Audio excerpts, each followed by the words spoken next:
स्नीजी surgeon की तरफ से बेली एंड लव की इस गहरी पड़ताल में आपका स्वागत है। आज हम स्तन लक्षणों से जुड़ी जांचों पर थोड़ी गहराई से बात कर रहे हैं। मतलब चाहे गांठ हो, निपल डिस्चार्ज हो या कोई और बदलाव दिखे, हम सबके लिए सही जांच प्रक्रिया चुनना कितना जरूरी है इस पर। बिल्कुल। और इस पूरी प्रक्रिया की जो बुनियाद है वो है ट्रिपल असेसमेंट। आजकल तो यही स्टैंडर्ड तरीका माना जाता है। हाँ बिल्कुल। तो आज हम इसी पर और जो अलग अलग इमेजिंग और बायोप्सी टेक्निक्स हैं उन पर थोड़ी बात करेंगे, ताकि हम साथी सर्जन्स के तौर पर इनकी बारीकियों को और बेहतर समझ सके। सही। तो ट्रिपल असेसमेंट से शुरू करते हैं। ये असल में है क्या और ये इतना कामयाब क्यों माना जाता है? देखिए, ट्रिपल असेसमेंट में जैसा नाम से ही पता चलता है, 3 मुख्य चीजें शामिल हैं। जी। पहला, पूरी क्लिनिकल जांच। इसमें मरीज की डिटेल्ड हिस्ट्री लेना, स्तन को ध्यान से देखना यानी इंस्पेक्शन, और फिर छू कर जांचना, पैल्पेशन। ठीक है, हिस्ट्री और एग्जामिनेशन। हाँ। दूसरा है रेडियोलॉजिकल इमेजिंग। अब इसमें मेमोग्राफी हो सकती है, अल्ट्रासोनोग्राफी या एमआरआई भी। इमेजिंग। और तीसरा है टिश्यू सैंपलिंग, मतलब ऊतक का सैंपल लेकर उसकी जांच करना, चाहे वो साइटोलॉजी हो या फिर हिस्टोलॉजी। अच्छा, तो क्लिनिकल, इमेजिंग और टिश्यू। और जब ये तीनों चीजें एक साथ की जाती हैं तो नतीजे कितने भरोसेमंद होते हैं? मतलब इनकी एक्यूरेसी कैसी है? जब क्लिनिकल जांच, इमेजिंग और टिश्यू सैंपलिंग तीनों के नतीजे एक ही दिशा में इशारा करते हैं, मतलब कॉन्कॉर्डेंट हो। हाँ, जब सब मैच करें। बिल्कुल। तो इसकी पॉजिटिव प्रिडिक्टिव वैल्यू और डायग्नोस्टिक एक्यूरेसी वो लगभग 100% तक पहुंचाती है। लगभग 100%? हाँ। ये कैंसर के निदान और फिर उसके मैनेजमेंट के लिए इसे एक बेहद मजबूत तरीका बनाता है। ये तो बहुत प्रभावशाली है। अच्छा, अब इमेजिंग पर आते हैं। इसमें अल्ट्रासोनोग्राफी का क्या खास रोल है? खासकर युवा महिलाओं में हम देखते हैं जिनके स्तन ऊतक घने होते हैं। हाँ, आपने सही पॉइंट उठाया। युवा महिलाओं में या जिनकी ब्रेस्ट डेंसिटी ज्यादा होती है, उनमें अल्ट्रासोनोग्राफी अक्सर पहली पसंद होती है। क्यों? मैमोग्रामी में दिक्कत होती है? हाँ, क्योंकि ऐसे घने ऊतक में मैमोग्राम की इमेजेस को पढ़ना, इंटरप्रेट करना थोड़ा मुश्किल हो सकता है। चीजें छिप सकती हैं। अच्छा। अल्ट्रासाउंड की एक बड़ी खूबी ये है कि ये सिस्टिक यानी पानी वाली गांठों और सॉलिड यानी ठोस गांठों के बीच आसानी से फर्क बता देता है। और इससे अलग अलग तरह के घावों की पहचान में कैसे मदद मिलती है? मान लीजिए अगर सिर्फ एक सिंपल सिस्ट दिखे तो? अगर एक सिंपल सिस्ट है, बिल्कुल टिपिकल फीचर्स के साथ, तो आमतौर पर आगे कोई जांच करने की जरूरत नहीं होती। ठीक है। हाँ, अगर मरीज को उसमें दर्द है या तकलीफ है तो उससे एस्पिरेट किया जा सकता है, मतलब सुई से पानी निकाल सकते हैं, उससे आराम मिल जाता है। Therapeutic aspiration. और अगर सॉलिड मास हो तो, जैसे फाइब्रॉइडिनोमा। अगर एक साफ किनारों वाली, अच्छी तरह से डिफाइंड, मोबाइल ठोस गांठ दिखती है जो देखने में फाइब्रॉइडिनोमा जैसी लगती है, तो मेलिग्नेंसी का जोखिम बहुत कम होता है। तो उसमें क्या करते हैं? ऐसे में हम मरीज को रीअश्योर करते हैं और इमेजिंग से फॉलोअप करने की सलाह देते हैं। मतलब कुछ समय बाद दोबारा अल्ट्रासाउंड करके देखना। और अगर गांठ की बनावट अलग हो, मतलब अनियमित? हाँ, अगर मांस अनियमित है और उसके किनारे साफ नहीं है, इल डिफाइंड है, तो शक बढ़ जाता है। मैलिग्नेंसी का शक? बिल्कुल। तब बायोप्सी करना जरूरी हो जाता है। बिना टिश्यू जांच के हम आगे नहीं बढ़ सकते। समझ गई। अच्छा, एक्सेला यानी बगल की जांच के लिए अल्ट्रासाउंड कब काम आता है? एक्सिलरी अल्ट्रासाउंडोग्राफी तब की जाती है जब स्तन कैंसर का निदान हो जाता है। स्टेजिंग के लिए? हाँ, ये देखने के लिए कि बगल में लिम्फ नोड्स में कैंसर फैला है या नहीं। अगर अल्ट्रासाउंड में कोई संदिग्ध नोड दिखता है, सस्पिशियस नोड, हाँ, तो फिर अल्ट्रासाउंड के गाइडेंस में ही उस नोड से बायोप्सी की जा सकती है। गाइडेड बायोप्सी कहते हैं इसे। ठीक है। अब बात करते हैं मेमोग्राफी की। ये किन मरीजों के लिए ज्यादा उपयुक्त मानी जाती है? मेमोग्राफी आमतौर पर 2 प्लेन में की जाती है और ये अक्सर ज्यादा उम्र की महिलाओं में स्तन लक्षणों की जांच के लिए पहली पसंद होती है, अल्ट्रासाउंड के साथ या कभी-कभी उसके बिना भी। उम्र ज्यादा मतलब 40 के ऊपर? हाँ, आमतौर पर 40 या उससे ज्यादा। और ये बिना लक्षण वाली यानी एसिम्प्टोमेटिक महिलाओं में स्क्रीनिंग के लिए भी एक बहुत महत्वपूर्ण टूल है। Screening mammography. इसमें रेडिएशन की बात भी आती है। कितना एक्सपोजर होता है इसमें? हाँ, रेडिएशन होता है, लेकिन डोज काफी कम है। प्रति फिल्म रेडिएशन खुराक करीब 1 मिलीग्रे के आसपास होती है। 1 मिलीग्रे, ठीक है। और क्या सिर्फ मेमोग्राफी से ही कैंसर का पता चल जाता है? मतलब क्या ये अकेले डायग्नोसिस के लिए काफी है? नहीं, मेमोग्राफी अकेले डायग्नोसिस के लिए पर्याप्त नहीं है। ये एक स्क्रीनिंग और डिटेक्शन टूल है। तो अगर कुछ संदिग्ध दिखे तो? अगर मेमोग्राफी रिपोर्ट में BRADS कैटेगरी 4 या 5 का घाव बताया गया है, तो बायोप्सी करना जरूरी है। कंफर्मेशन टिश्यू से ही होगा। BR-ADS 4 या 5 मतलब सस्पिशियस या हाईली सस्पिशियस? बिल्कुल। और एडवांस्ड मामलों में मेमोग्राफी कैंसर के फैलाव के कुछ और संकेत भी दिखा सकती है, जैसे एक्जिला में लिम्फेडेनोपैथी या स्तन में सूजन यानी ब्रेस्ट इडीमा, या फिर त्वचा या एरियोला का मोटा होना या सिकुड़ना। आपने BR-ADS कैटेगरी का जिक्र किया, ये एक स्टैंडर्ड सिस्टम है ना? जी। क्या आप इन कैटेगरीज के बारे में थोड़ा और बता सकते हैं, खासकर 3, 4 और 5, और उनमें मैलिग्नेंसी की कितनी संभावना होती है, क्योंकि ये नंबर्स फैसले लेने में बहुत मदद करते हैं। हाँ बिल्कुल। BR-ADS यानी breast imaging reporting and database system, ये एक मानकीकृत रिपोर्टिंग का तरीका है ताकि सब एक ही भाषा में बात करें। जी। कैटेगरी 0 का मतलब है कि मूल्यांकन अभी अधूरा है और इमेजिंग चाहिए या पुराने मैमोग्राम से तुलना करनी है। कैटेगरी 1 मतलब नेगेटिव, बिल्कुल नॉर्मल। कैटेगरी 2 मतलब बिनाइन फाइंडिंग्स हैं, जैसे कोई पुराना सिस्ट या कैल्सिफिकेशन, लेकिन कैंसर नहीं है। इन दोनों में मैलिग्नेंसी का रिस्क लगभग 0% है। तो 1 और 2 में रूटीन फॉलोअप? हाँ, 40 से ऊपर हैं तो रूटीन वार्षिक स्क्रीनिंग।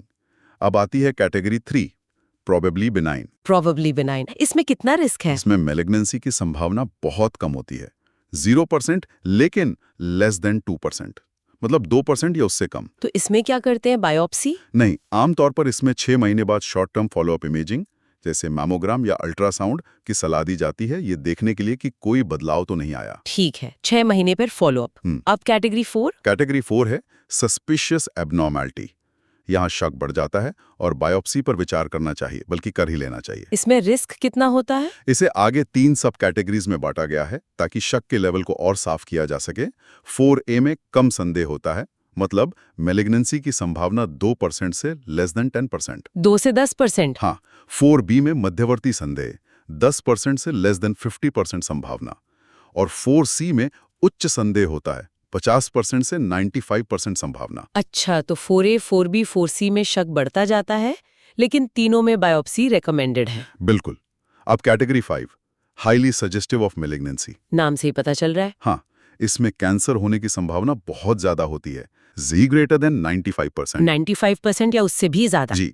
ऐसे मामलों में या तो तुरंत बायोप्सी या सीधे सर्जिकल उपचार की जरूरत पड़ती है। और कैटेगरी 6? कैटेगरी 6 उन घावों के लिए है जिनमें बायोप्सी से पहले ही कैंसर साबित हो चुका है और अब मरीज डेफिनेटिव ट्रीटमेंट से पहले की इमेजिंग के लिए आया है, जैसे कीमोथेरेपी का असर देखने के लिए। समझ गई। तो ये BR-ADS सिस्टम हमें रिस्क समझने और अगला कदम तय करने में बहुत मदद करता है। अच्छा, अब MRI की बात करें, मैग्नेटिक रेजोनेंस इमेजिंग, ये कब ज्यादा फायदेमंद होती है? MRI कई खास स्थितियों में बहुत उपयोगी है, जैसा हमने पहले कहा, घने स्तनों में जब मेमोग्राम और अल्ट्रासाउंड के नतीजे उतने स्पष्ट ना हो या कन्फ्लिक्टिंग हो। डेंस ब्रेस्ट्स में और ब्रेस्ट कंजर्वेशन सर्जरी के बाद स्कार टिश्यू और कैंसर की वापसी यानी रिकरेंस के बीच फर्क करने के लिए कभी-कभी ये फर्क करना मुश्किल होता है। हाँ, वो एक चुनौती होती है। इसके अलावा अगर शक है कि कैंसर एक से ज्यादा जगह पर है, मल्टीफोकल या मल्टीसेंट्रिक डिजीज, या फिर लोबुलर कैंसर या DCIS का सही फैलाव देखना हो, तो MRI काफी जानकारी दे सकती है। लोबुलर कैंसर और DCIS के एक्सटेंट के लिए? हाँ, और हाई रिस्क मरीजों की स्क्रीनिंग में भी इसका रोल है, जैसे जिनमें BRCA जीन म्यूटेशन हो या बहुत स्ट्रॉन्ग फैमिली हिस्ट्री हो। और ब्रेस्ट इम्प्लांट्स वाली महिलाओं में? हाँ, उनमें भी इम्प्लांट के आसपास के टिश्यू को देखने के लिए MRI काफी उपयोगी है। क्या MRI की मदद से बायोप्सी भी की जा सकती है? जी हाँ, अगर कोई संदिग्ध घाव सिर्फ MRI पर ही दिखाई दे रहा है और मेमोग्राम या अल्ट्रासाउंड पर नहीं दिख रहा, तो फिर MRI के गाइडेंस में ही बायोप्सी करनी पड़ती है। इसे MRI गाइडेड बायोप्सी कहते हैं। ठीक है। अब एक और इमेजिंग मोडालिटी है PET scan, positron emission tomography. इसका क्या रोल है इस सब में? पेट स्कैन का मुख्य उपयोग स्टेजिंग में है, खासतौर पर जब कैंसर थोड़ा एडवांस्ड हो। एडवांस्ड मतलब T3 या T4 ट्यूमर हो या एक्जिला में काफी लिम्फ नोड्स N2, N3 हो। ऐसे मामलों में ये देखने के लिए कि कैंसर शरीर में कहीं और तो नहीं फैला है, मेटास्टेसिस का पता लगाने के लिए। और अगर ट्यूमर छोटा हो? अगर ट्यूमर छोटा है, T1, T2 और नोड्स कम हैं, N0, N1, तो पेट स्कैन रूटीनली नहीं किया जाता। हाँ, अगर उन मरीजों में मेटास्टेसिस के लक्षण या संकेत हों, तब ये किया जा सकता है। क्या पेट स्कैन की अपनी कुछ सीमाएं भी हैं, मतलब कुछ कमियां? हाँ, बिल्कुल हैं। एक तो ये कि ये कभी-कभी गलत पॉजिटिव रिजल्ट दे सकता है, मतलब कैंसर ना हो फिर भी स्कैन में स्पॉट दिख जाए। जैसे? जैसे इन्फ्लेमेशन या इन्फेक्शन में।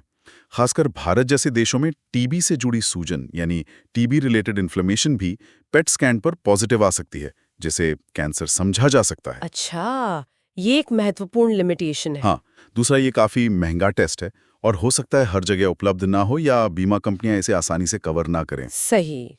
तो ये तो हुई इमेजिंग की बात। अब इमेजिंग के बाद अगला और बहुत महत्वपूर्ण कदम आता है टिश्यू सैंपलिंग का। नीडल बायोप्सी कैसे की जाती है, मतलब core needle biopsy? Core needle biopsy आमतौर पर लोकल एनेस्थीसिया देकर आउट पेशेंट सेटिंग में ही की जाती है। कौन सी सुई इस्तेमाल होती है? स्तन के घावों के लिए सामान्यतः 14 गेज यानी 14G की सुई इस्तेमाल होती है। एक्सिलरी नोड्स के लिए थोड़ी पतली 18G की सुई यूज करते हैं। 14G ब्रेस्ट के लिए, 18G एक्सिला के लिए। हाँ, और ये प्रक्रिया लगभग हमेशा इमेज गाइडेड होती है। इमेज गाइडेड मतलब अल्ट्रासाउंड या स्टीरियोटैक्टिक मेमोग्राफी या कभी-कभी MRI की मदद से सुई को बिल्कुल सही जगह पर घाव के अंदर पहुंचाया जाता है, ताकि सैंपल सही जगह से आए। बिल्कुल। और ये ध्यान रखना बहुत जरूरी है कि सैंपल घाव के ठोस हिस्से से लिया जाए, न कि पानी वाले हिस्से यानी सिस्टिक डिजेनरेशन से या किसी बड़ी खून की नली से। सॉलिड कंपोनेंट्स है, ठीक है। और एक और तकनीक है वैक्यूम असिस्टेड बायोप्सी या VAB। ये कोर बायोप्सी से कैसे अलग है और कब ज्यादा फायदेमंद होती है? वैक्यूम असिस्टेड बायोप्सी में, जैसा नाम से पता चलता है, वैक्यूम का इस्तेमाल होता है। इसमें कोर बायोप्सी से बड़े गेज की सुइयां यूज होती हैं, जैसे 8 गेज या 11 गेज। और मोटी सुई। हाँ, और वैक्यूम की मदद से सुई को बार बार अंदर बाहर किए बिना एक ही जगह से कई सारे और बड़े टिश्यू कोर लिए जा सकते हैं। तो इससे सैंपल ज्यादा मिलता है? हाँ, इससे काफी ज्यादा मात्रा में टिश्यू का सैंपल मिलता है। इसका फायदा ये है कि ये सैंपलिंग एरर की गुंजाइश को कम करता है। सैंपलिंग एरर कम होता है। जी। इसका खास इस्तेमाल उन छोटे छोटे कैल्सिफिकेशंस का सैंपल लेने के लिए किया जाता है जो सिर्फ मैमोग्राफी पर दिखते हैं, स्टीरियोटैक्टिक VAB, या फिर कभी-कभी फाइब्रोएडेनोमा जैसी कुछ सौम्य गांठों को पूरी तरह से निकालने के लिए भी इसका इस्तेमाल किया जाता है। Therapeutic use. अच्छा, तो माइक्रो कैल्सिफिकेशंस के लिए ये खास तौर पर उपयोगी है। हाँ, बहुत उपयोगी है। तो कुल मिलाकर हमने देखा कि स्तन लक्षणों की जांच में ट्रिपल असेसमेंट कितना महत्वपूर्ण है। मतलब क्लिनिकल जांच, सही इमेजिंग चुनना और फिर जरूरत पड़ने पर टिश्यू सैंपलिंग। इन सब का तालमेल ही सही निदान तक पहुंचाता है। हाँ बिल्कुल, और ये याद रखना जरूरी है कि हर तकनीक की अपनी जगह है, अपनी ताकत है और अपनी सीमाएं भी हैं। किस मरीज के लिए कौन सी जांच का कॉम्बिनेशन सबसे बेहतर रहेगा, ये उसकी व्यक्तिगत स्थिति, उम्र, लक्षणों और इमेजिंग फाइंडिंग्स पर निर्भर करता है। सही कहा।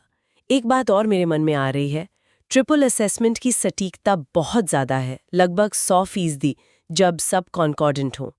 लेकिन उन बहुत ही दुर्लभ मामलों का क्या जहां नतीजे फिर भी अस्पष्ट रहते हैं, मतलब इमेजिंग कुछ कह रही है, बायोप्सी कुछ और।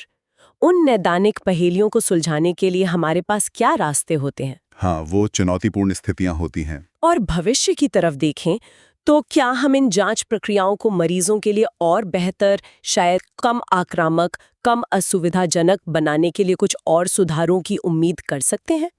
ये कुछ सवाल हैं जिन पर हमें शायद लगातार सोचते रहना होगा। बिल्कुल, ये जरूरी सवाल हैं। हमेशा सुधार की गुंजाइश रहती है। हमारी चर्चा सुनने के लिए धन्यवाद। अगली बार मिलते हैं।